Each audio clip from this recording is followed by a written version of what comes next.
Alright guys, so you just downloaded Dark and Darker and you're not sure what to do. So first things first, I want to go over all of the different tabs that are currently available. And this tutorial is going to focus on solo gameplay, but will affect team gameplay as well. So don't worry, you will be able to use this if you play solos or trios, but I am going to be focusing on Goblin Caves for this run. So you've just downloaded the game, you've made your character. I'm going to be running Cleric. Now, what do you do first? Well, there's no tutorial in this game right now, so you might have absolutely no idea that your starting gear can be changed. This is not what you want to run into a dungeon with. Instead, you're going to want to go to the Merchants tab. There are currently a bunch of different merchants that you can use while playing. First is the Alchemist that you can use to buy potions and magic items. You can go to the Armorer to purchase different types of plates and just different stuff you can use. You can use the Fortune Teller to buy luck pots, which you won't really have to worry about for the normal runs. You can go to the Goblin Merchant to gamble, but we won't have to worry about that either for now. You can go to the Leathersmith to purchase cloth here. You can go to the Squire. I'm going to talk about the Squire last because this is the most important merchant in the entire game for all new players, and you absolutely have to use this if you want to have successful runs. You have the Surgeon you can use to buy bandages. You have the Tailor that you can use to buy different types of cloth type gear. You can go to the Tavern Master to buy different types of bard instruments, but you can use it on any class. And you can also buy ale. You can go to the Collector, who you are going to use to sell your trinkets at the end of the run. You're going to use the Treasurer to buy gold bags to store your gold after successful runs. Use the Weaponsmith to purchase different types of weapons and shields you can use for your character once you acquire some gold. And the last thing is going to be the Woodsmith, which can be used to buy different types of ranged weapons, such as bows, crossbows, campfires, and arrows, and things of that nature. Now that we've gone over what every single merchant does, you're going to want to go to the Squire. The Squire is the absolute necessity for new players, and really any players. Even I use the Squire for my new characters. What you're going to want to do is you want to go to base gear. This is going to be different for every single character. However, keep in mind that even though it's different for every character, the general idea is going to be the same. So what we're going to do is we're going to modify our base gear to be as efficient as possible based on what is currently in the Squire. So I'm going to go ahead and get rid of everything, even though I'm going to keep some of it. There's two options if you're going to play Cleric. You could use, well, I guess there's three. You could use Ceremonial Staff, Magic Staff, and Spellbook. If you are playing Cleric, I am going to recommend that you use a Spellbook. This can be used very effectively. It's the best spellcasting equipment in the game because it's the fastest movement speed that you can move while casting, and it also casts faster because of the animation that it gives you while you're casting. So when you finish casting a spell, which I'll show you in game, you're going to notice that it's much quicker than if you were to use something like a magic staff. For your weapons, for Cleric specifically, I am going to use the Flange Mace and Heater Shield. For other classes, it might be a little different. For example, a fighter might use a Falchion, which is a sword. But regardless of what character you play, they're always going to be in the Squire. So feel free to put those in your base slot so you can use those in your run. Also, don't forget to go to the 3 and 4 slot down here. This is where you're going to put your equipment. So I'm going to go ahead and throw on a potion of protection. This is going to grant shield block for a period of time during a fight. This is very strong even for normals, and also blocks headshot damage, which can mean that you can just automatically win a fight, which is quite good. Then you're going to want to put the healing potion and the bandage. This means that every single time you die or finish a game, you will be able to start over with 3 potions without having to buy them from the store, which will save you money. And if you're a new player, you're not going to have any money, so it's really nice to have this. I would also recommend putting torches in your right-hand slot because sometimes there are very dark areas in the game, and you do want to be able to have some kind of light source. As far as gear goes, you're going to want to put everything that you want. You don't want blank slots because you don't want to take too much additional damage. If you're fully naked in this game, your PDR goes highly in the negative, so you do need some semblance of gear. I am going to recommend, for Cleric at least, grabbing an adventure tunic, cloth pants, and adventure boots. Now, this could be different for every class, but the big picture here is to go for boots that have high movement speed, such as adventure boots. This gives 6. Some classes might have things such as heavy boots. This only gives 4 movement speed. So heavy boots in normals are strictly worse than adventure boots because it's all about movement speed, especially in solo gameplay. That 2 movement speed might not sound like a lot, but it's a really, really big deal. So with this in mind, this is the maximum amount of gear that we can put on as a Squire. As soon as this is set and done, we're going to do set base gear. And as soon as we hit equip base gear, our gear in stash is going to change automatically. Now, every single time we start a new dungeon, we are going to have new gear placed in our Squire, and it's going to automatically equip to our inventory. If you do make it out of a game alive, you can store all of your stuff in stash and re-equip your base gear again, which I'll show you after this game that we play. And from there, you are able to start accumulating gold in normals without ever having to spend any gold, and having the free potions will definitely help out your runs. Alright, so let's talk about perks, skills, and spells. We're going to focus primarily on Cleric. This will be different for every class, but you can still keep this in mind. Every class is going to still want to go to the perks and skill slots and use something in order to build out your character. So for Cleric, I am going to recommend at level 1 using Blunt Weapon Mastery. This is going to give your weapon 15% more damage, which is quite nice. The level 5 perk, so basically you get an extra perk every 5 levels. At level 5, I'm going to recommend that you take probably Perseverance. This is going to reduce all damage types by 3 and is extremely strong. At level 10, I'm going to recommend that you take Advanced Healer.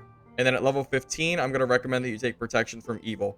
These are the absolute best perks in the game for Cleric. The only one that's debatably okay to take is Faithfulness, but for this guide, I'm going to just focus on these 3 perks. Even though we can't use them in our run, just keep it in mind that as we play, we would be able to slowly build out our character with better stats. And for your skills, I am going to recommend Judgment.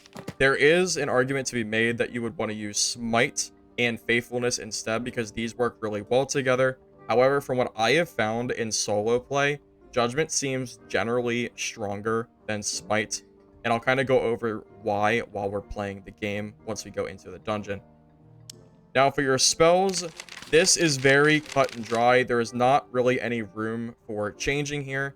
We're going to want Lesser Heal to heal yourself. We are going to want Sanctuary. This is going to give you another source of healing, which is really nice for solos. If you're new and you're getting hit by mobs, you can also use this to heal yourself as needed, which is quite nice as a new player. Grab Protection. This is going to be used to grant you a shield, which is really good for other player encounters. You're always going to want to use this spell before you fight somebody else. We're going to grab Holy Strike. This spell lets you deal damage to other players from range. As a cleric, you don't have a lot of range, so this is a very good spell to grab. And the final spell is going to be Divine Strike. Here's the problem with this setup. Divine Strike cannot be used because you're not going to have enough knowledge. So in this case, you're going to have to make a decision without getting knowledge gear. So knowledge gear is something that can increase this total amount, but you can't get it from the Squire. So you have to make the decision on your own if you would rather have Divine Strike, which can increase your total damage that you deal, or if you would rather get rid of a different spell to swap it out.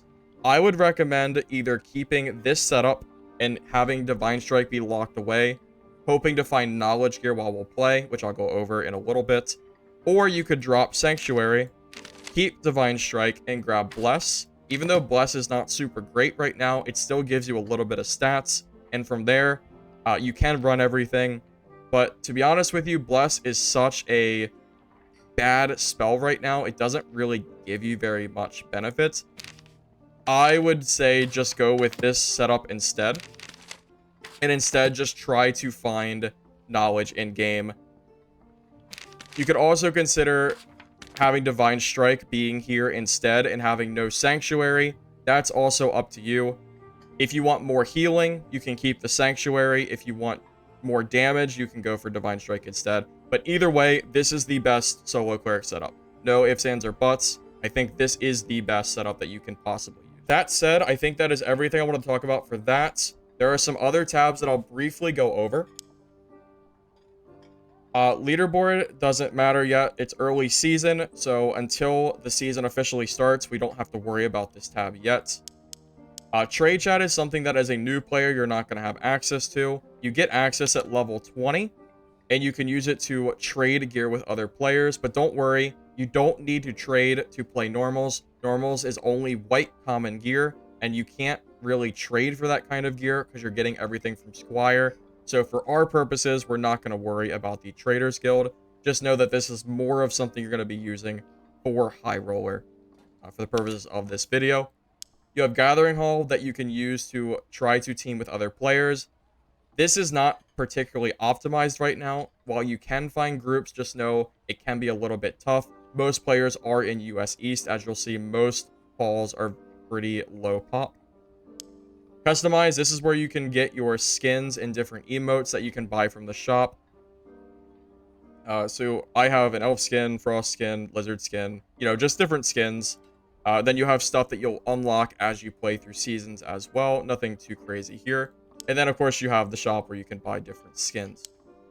Now, you have the option at this point to play 3 different maps. I am going to focus on solos. And the best solo map to play in the game is Goblin Caves. The reason for this is because Goblin Caves is the only solo map in the game that is made for solos. Even though you can technically play Frost Mountain and Crypts in solo, the mob density is a lot heavier, and for a new player is going to be a lot more overwhelming than Goblin Caves is going to be. Goblin Caves, difficulty-wise, is a lot more manageable and a lot easier to learn, and I would highly recommend using Goblin Caves to try to teach yourself the game, rather than going to Frost Mountain and Crypts, which are a lot more difficult from a new player perspective if you don't have a team with you. So also as a new player, you can also go to the quest log. This is where you can do quests while you're in dungeon. Luckily now there's a nice convenient little accept all button. So you can click this and then you can get access to different quests. This is going to give you rewards and is also going to upgrade your merchants to allow them to have better gear. So, for example, the Surgeon wants you to collect 5 bandages in dungeon. Now, something to keep in mind is that there's different statuses on quest items. There's looted and handled. If I were to purchase a bandage from the Surgeon, it's going to be looted status. The Surgeon does not want handled items. He wants looted items. So, for this quest, I would have to go into dungeon, find bandages, and then use them. We'll keep them in my inventory and bring them out and give it to him. Same with every other quest in the game. Every single time they're asking for an item, it has to say looted. You cannot purchase an item and give it back to them. They are not okay with that. Some quests will also be about killing mobs, wanting treasure, killing other mobs, collecting mob loot, collecting potions, and exploring different locations. Now, the locations is a little bit tricky. You can find the locations online of what you're trying to look for. I would recommend just playing the map as you normally would, and eventually you will explore the locations. I wouldn't worry too much about rushing to this spot. You will just find it just from natural gameplay. That's what I usually do personally. So when you're making your character, you have a stat page over here on the left-hand side. I am going to go over the important aspects of the stats that you want to look for and the different thresholds that I personally would recommend looking at. So you have strength, that increases your physical power and the damage you do with weapons, that increases with health. The big thing that you're going to notice for a lot of stats is you get the most benefit from stats when you're below 15. I know that might sound confusing, but I'm going to try to explain it as best I can. So for example, if you have 11 strength and you find an equipment piece that gives you 1 strength, you are going to go from 11 to 12. It seems simple, right? But if you go down to your stats, you'll see that I currently have minus 8% physical power bonus. All this means is that I am currently dealing minus 8% damage every time I swing my weapon. So I can actually show you using my skin, because the orc gives me plus 1 strength. If I equip this skin and I go back to my tab, you'll see that I now have minus 6% power bonus. I have gained 1 HP, and my strength has gone from 11 to 12. This is a very common thing for all stats. Upwards to 15, you're going to gain the most benefit, and then you have diminishing returns. You don't really have to worry about the nitpicky of stats. Just know that every single stat in the game has a different use, and it's really good to try to hit the 15 baseline for the important stats that I'll discuss. The second stat we're going to talk about is Vigor. This directly increases your base HP. It is arguably the best stat in the game. I personally always try to stack this as much as possible. Every time you get a point of Vigor, your health just directly increases. And when you're resting, you also increase your health faster, which can be useful if you're taking damage and you don't have a lot of healing. Agility can be used to increase your interaction speed and also increase your movement speed of your character. It also slightly increases your action speed. Now, agility has recently been nerfed. Agility will only give you half of a movement speed instead of 1 per stat. So keep that in mind. It's not going to speed you up by a lot, but it will still give you a little bit of action speed. Action speed is going to increase the speed that you're able to do actions, such as swinging your weapon, pulling out and using a potion, and things of that nature. We also have dexterity that directly increases your action speed and manual dexterity of your character. This is basically just action speed. This is what it directly impacts. As I mentioned before, it increases your swing speed, item equip speed, etc. We have will. That's going to increase your magical interaction speed and spell power. Magical interaction speed affects things such as shrines, blue portals that you use to leave matches. I'll go over that a little bit. It also improves your buff and curse duration and improves your magic resistance. The magic resistance will help you against other casters. So will, for the buff curse duration, it will increase your buff duration, meaning that buffs will last longer on you. This can affect things such as cleric buffs and can be helpful in fights. It's also going to make stuff last shorter on you. So if another class casts a spell on you, such as a warlock, who casts a spell on you that deals damage, it will last less time on you, dealing less total damage. The final thing will is going to do is it's going to increase your magic power bonus, which is going to directly increase your damage dealt with all magic damage. This is a percentage base, so if your spell does 20 damage and you have 20% magic power bonus, your Holy Strike would instead do 24 damage instead of 20. So it's just going to directly be impacted by that, just to say it as simply as possible. Now, the last two stats, you have Knowledge, which is going to increase your memory capacity and spellcasting speed.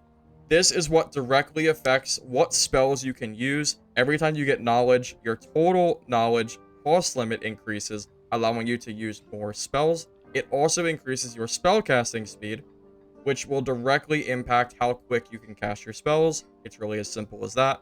The final stat is going to be Resourcefulness, which will directly impact how quick you can interact with things with your character. It also increases how quickly you can install items such as traps and campfires. This is ultimately going to affect your regular interaction speed, which is going to directly affect things such as opening a door, opening a chest, and things of that nature. It's pretty decent stat. It's not something that you really want to focus on, but just know that if you do want to do these kind of things faster, you can focus on resourcefulness if you like. It's good for looting, so there is that. The primary stats I would personally focus on is strength, vigor, agility, dex, and depending on the character, you also might want to get a little bit of these sub-stats, such as will, knowledge, resourcefulness, but these 4 stats are kind of the core of what you're looking for when you're trying to build out your character. Outside of that, everything else is just giving you information about what your character currently has. You have 114 HP. This is how much health you have. Pretty typical in games, of course. If you lose it, you die. You have your movement speed total. This is going to be how fast you move with your fists out. Your weapons are going to slow you down, but this is going to give you an idea of how fast you can move default, which is nice to look at. You also have your PDR that I mentioned earlier. This is going to reduce the amount of damage that you take when being dealt physical damage. This could be something such as a weapon swing. This is directly impacted by the gear that you currently have on. So for example, if I have 9.8% PDR and I were to take off my adventure tunic, you'll see here that I go all the way down to 3% total PDR. So the better gear you have and the more armor rating you have, the more total damage you're going to be able to soak up, and that could make a difference in your fight. So it is something just to keep in mind moving forward. And you also have magic resistance, which is going to decrease the amount of damage that you take from casters, such as wizards and warlocks. All right, so you have started your first game on. You are in the base camp. This is an area that you can use to see other players that are currently in your game. You can also head to this training dummy over here, if I have enough time, and you can use it to test out your damage that you do with your weapons, which is kind of nice. All right, so you have spawned in your first game ever. What the hell do you even do? Well, I'm glad you asked. First things first, wherever you spawn, just know there are going to be mobs near your location. Remember, if you die, your gear is gone for good. You are not getting it back. So anything you have on you will be lost to the dungeons forever. Now, there are a bunch of different mobs in Goblin Caves, but a lot of them boil down to very simple combat mechanics. The first thing is the goblin.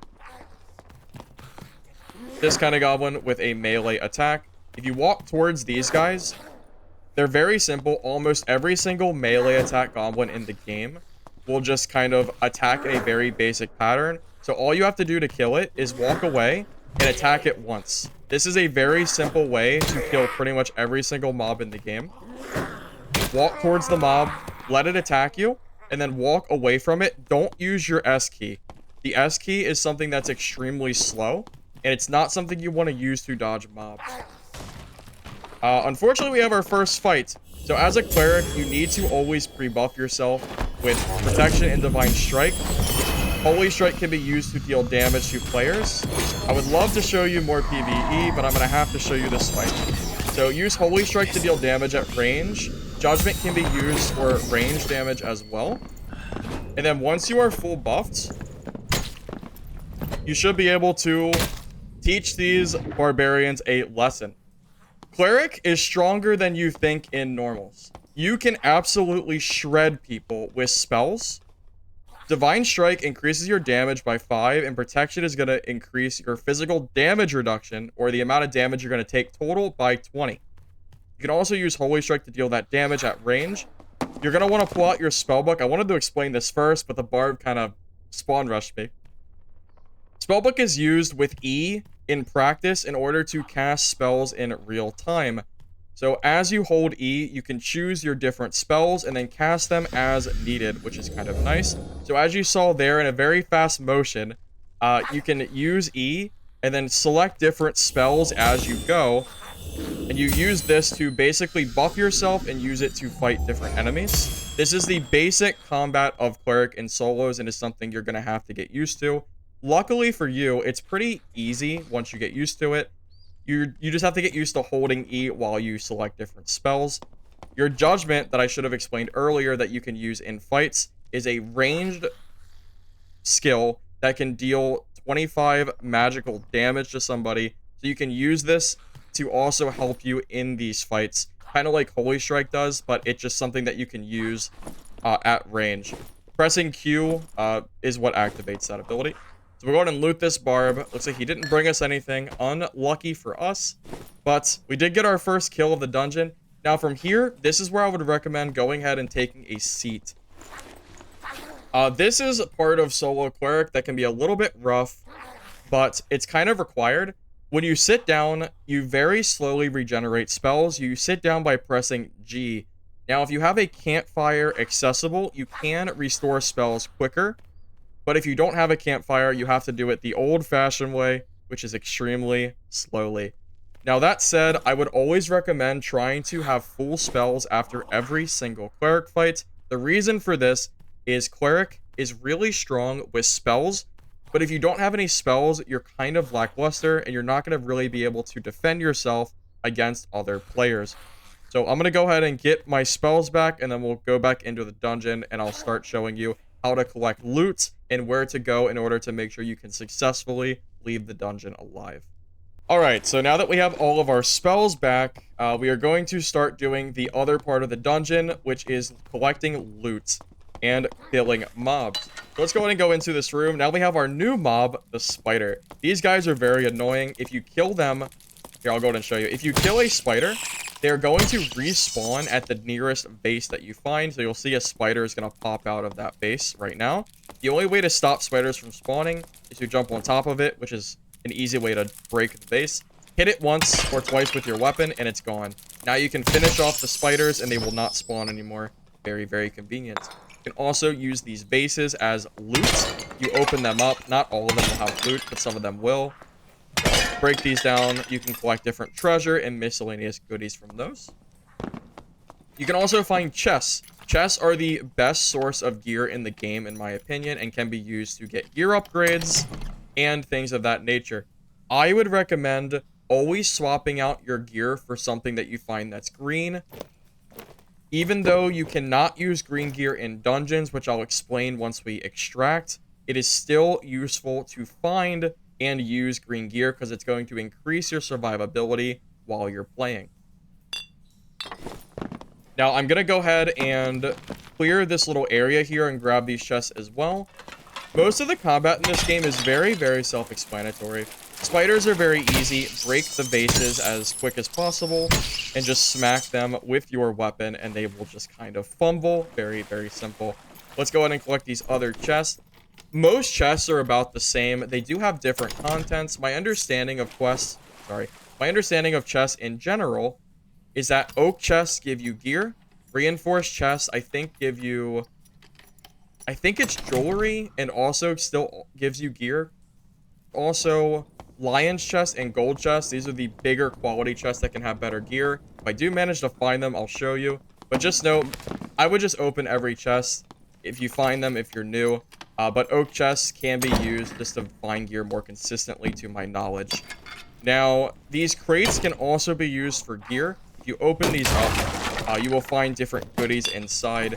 Now, a big thing to look out for when you're looting gear... Sorry, this goblin first. So remember, every single goblin has pretty much the same attack. Walk towards it. Walk away with the A and D keys. Remember, you don't want to walk backwards with S. You want to go forward, hit the mob, and walk away in the side. This increases your total movement speed and makes it much less likely to get hit. Now, while you're looting in dungeon, the big things you're going to be looking for is anything that has movement speed and these main 4 stats: strength, vigor, agility, and dex. These are all very good stats, especially for normals. So I'm going to go ahead and throw these boots on because it has more movement speed total than these two. We also got lucky. It has movement speed bonus, meaning that our total move speed is going to go up by a huge amount just from having these boots. So just something to keep in mind there. So I'm going to go ahead and finish looting this, and then I want to start talking about some of the extracts and different mobs as well. So we did manage to find a pair of gloves, which is nice. This is going to increase our dexterity by 3, which is going to increase our total action speed, which is great. It means we can swing our weapons faster. And we'll go ahead and loot this other chest, and we're going to go ahead and start going towards the other extract areas. Keep in mind, there's a timer in the bottom right corner. When that timer hits 0, you are going to die to the dungeon. So keep in mind as you're looting and going through that you want to be a little bit careful as you go. I'm going to avoid some of the chests for now so I can show you some other things and some other mobs before I run out of time. Bola goblins are pretty easy. If you have a shield, you want to block the bola once they hit. It's kind of the same as the archer. They will both shoot at the same exact time.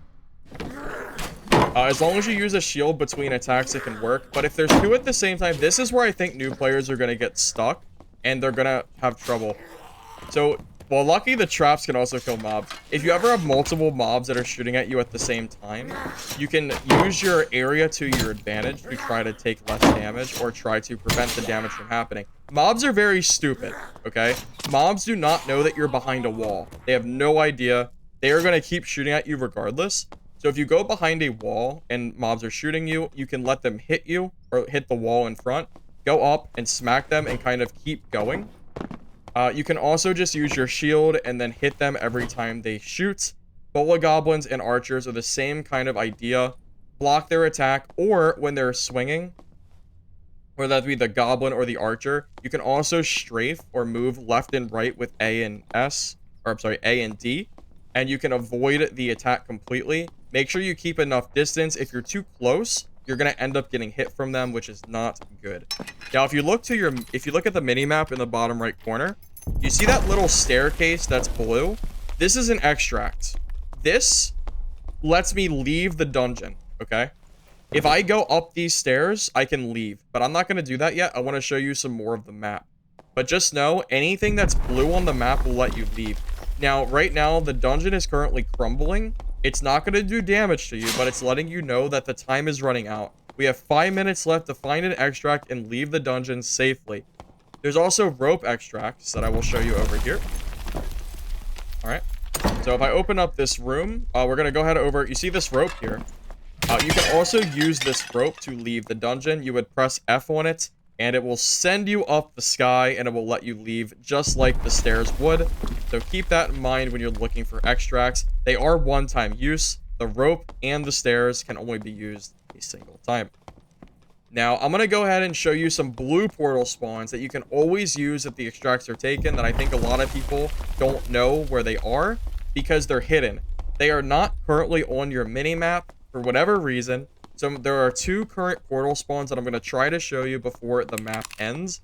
These are invaluable, and I would highly recommend going to them towards the end of your dungeon runs because it's a guaranteed extract as long as you don't have to fight other players for them, which is very, very convenient. I'm going to try my best to show you both of these spawns as quick as I can. So we're going to go through this door. And we're going to go over here to the right-hand side into this little area. There's a little underwater spot where mobs also spawn. So keep in mind, mobs are not very scary in this game. You can walk past them and not even attack them. Don't be too worried about mobs. As long as you are staying distant with your weapon out, you don't have to worry about killing them. Just make sure you keep moving and you don't let them hit you. But yeah, as long as you keep moving around, you'll be perfectly safe. So there is a blue portal spawn right here I wanted to show off. If you open this portal, you can leave successfully and you will be able to extract the dungeon. Sorry, I know there's a lot of mobs, but I don't have a lot of time. With that said, you can open that portal. And if you are running out of time, you can utilize just rushing past mobs like this if you need to. I know it looks a little scary, but trust me, as you can see, those mobs had no chance of ever hitting me. If you ever have to get somewhere or you're being chased by mobs, press X to pull off your weapon and just keep running. Just keep running and the mobs will not be able to hit you. The second portal spawn is by far the best one in the game, in my opinion. It's really nice both for loot and just for general convenience of where it is. So we're going to walk past this middle area. So you'll see there's another staircase. You see these rocks? It means that it's taken. So if you go to an extract that you see on the map, but you see that it's, you see the rocks here, you can't take it. You have to find a different place to go, which is probably where new players are having the most trouble. We're going to go to the second set of blue portals that I think is where you should always try to go in your runs. You're going to head over here to what is known as the prison area. This area has some really good loot. These boxes have really good loot that we got earlier, but you can also go down here and you'll see someone already came and opened them up for me. Very generous. When you go up to a portal, you can go up and press E. You can go up and press F on it. This is going to open up the portal. And at this point in time, we can see that we have 1 minute and 15 seconds left. So from here, we could either keep looting, or we could just plan to just leave the dungeon depending on how much money you've collected. I spent most of this dungeon just trying to explain, so I don't have a lot of loot to show off. But just know that if you head to this room, this prison area, these portals are guaranteed spawns right in this corner, and it's always 3 from what I've seen. So you can always extract just as you want. In Goblin Caves, you notice I'm starting to take damage too. Once the timer goes down to, I believe it's under 1 minute, you're going to slowly start to take damage as well. You can use your spellbook to heal yourself as well. Lesser heal is going to full heal. Well, it's going to heal you for a total of 15 HP. You can use this either for the environment or if you take any damage from mobs. Someone just took a portal, which is hilarious. You can also use Sanctuary to heal yourself if you have access. I'm going to go ahead and take this dungeon before the dungeon kills me. So we're going to go ahead through that. And that is the general idea of what you want to do in a dungeon. You're going to want to go in, try to kill mobs, loot chests. Remember, every mob is relatively simple in Goblin Caves. For the most part, you want to walk towards the mob, use A and D to walk away from it, go back and hit it after it attacks, rinse and repeat. And for range mobs, try to use a shield if you have access to it to block the, whether it be the arrow or the bola, and then attack it after it shoots. Or you can also strafe with A and D as well. Let it attack and miss, and then run in for a hit. Either or is perfectly fine for range mobs. There are some other mobs I wasn't able to show in dungeon, but just know the general baseline of what you want to do for all mobs is pretty much the same, at least in caves. You'll get the hang of mobs as you play, but just know while you're playing the dungeon, focus on killing mobs, looting chests, and then keep an eye on that mini-map and the 2 areas I showed you with portals in order to properly extract safely, because if you wait too long, you will end up dying. Now we have loots. Fantastic. Wonderful. What do we do now? What happens? Well, as a new player, you're going to go, oh, I'm going to play another game, and I'm going to extract, I'm going to sell my loot. That's fine. So we're going to go ahead and go to the collector. We'll sell our treasure. Beautiful. We made 27 gold, which is wonderful. We have this armet that we cannot use, so we're going to go ahead and vendor it. You can go to the weaponsmith to sell your unused and unneeded gear. So we'll sell that. We have these old shoes that we don't need because we already have Lightfoot boots, so I'll sell these as well. Great. So now we can go ahead and store our gold. You can buy gold pouches from the treasurer to store additional gold, which is great. And now we have 41 gold to spend if we want to. Now keep in mind, as a new player, and as any player, not just new player, but just in general, when you're trying to play a normal dungeon, you cannot play with green gear. The Squire is going to tell you that it's his duty to notify you when something is wrong. You have to remove all higher grade items from your inventory before entering the dungeon. So just something to keep in mind. You're going to have to get rid of your green gear to keep playing normals. Some of you are going to think that it doesn't make sense that you can't use your gear. This is something that may or may not change, but for now, the reason for this is that when you play normals, it is a place where everybody can play on a fair and even ground. Meaning that you don't have to worry about what other gear people have. You will always be on an even playing field. So if you're going to play normals again, because you have to up to level 20, you're going to want to put your gear in the stash. You can hold shift and right click all gear directly in there. As long as it is green or higher, you cannot use it. So even potions and things of that nature need to go. So now that we have all of this done, we can go back to the Squire. We can go to base gear and we can hit equip base gear, and it will automatically equip every single item that is currently here. Also, you can get free healing from this. If you unequip your current healing from your hotbar, you can re-equip the healing again, and you can duplicate your healing in between runs if you don't need it. So it is a very convenient system made to help new players. And it's really good for players like me who played this game a lot to consistently play in normals runs while also looting gear, because you can put everything in your stash until you can play high roller. Now, if you're a new player, keep in mind that you cannot play high roller. New players are going to be restricted multiple ways. First, you can only make one character. Second, you can't play high roller dungeons. Third, you can't trade. And fourth, you don't have a shared stash. I just want to put it out there that as a new player, you do not have to worry about this nearly as much as people think you do. The more character slots is probably the most annoying thing for new players because you can't play a lot of classes. But I promise you, normal dungeons is where you want to learn how to play the game. High roller dungeons are extremely difficult to play. It's not something I would recommend for any new players because it results in very difficult mobs, much harder than the normal versions are. So with that in mind, if you're a new player free to play, you can keep playing normals to your heart's content on the character of your choosing. Cleric, if you want to be like me. And if you are a paid player, you can make new characters and keep practicing until you hit level 20 and you can give High Roller a try. but that would be something for a completely different video. I do want to just take a brief mention that when I say new player, I do mean free to play. When you currently download this game as a free player, you have the basic edition of the game. You will have to buy the upgraded edition in order to upgrade to what is called the legendary status, which does give you the additional features of the game. I would recommend trying the game out for yourself and not worry about the gear, at least when you're first starting. Staying in normals is really the best way to learn the game, so I really wouldn't stress out about whether you can use the green gear you found or not. I'm sure Iron Mace is currently working on a fix to make everybody happy, but for now, just focus on learning the game. If you can get to the point of successfully extracting from goblin caves in normals almost every single time, which is about the point that I am, believe it or not, that is possible. You will get to the point where you're going to have more money than you know what to do with, and then you can upgrade your game and start taking your luck into the high roller matches.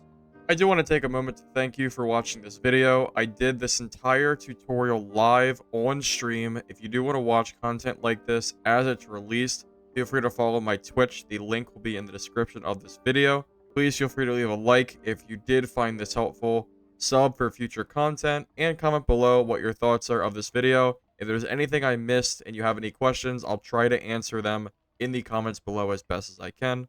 And I do want to thank Justin Doob, Trash Daddy, and Barty, alongside all my other members that make this kind of content possible. Thank you all. Have a great day.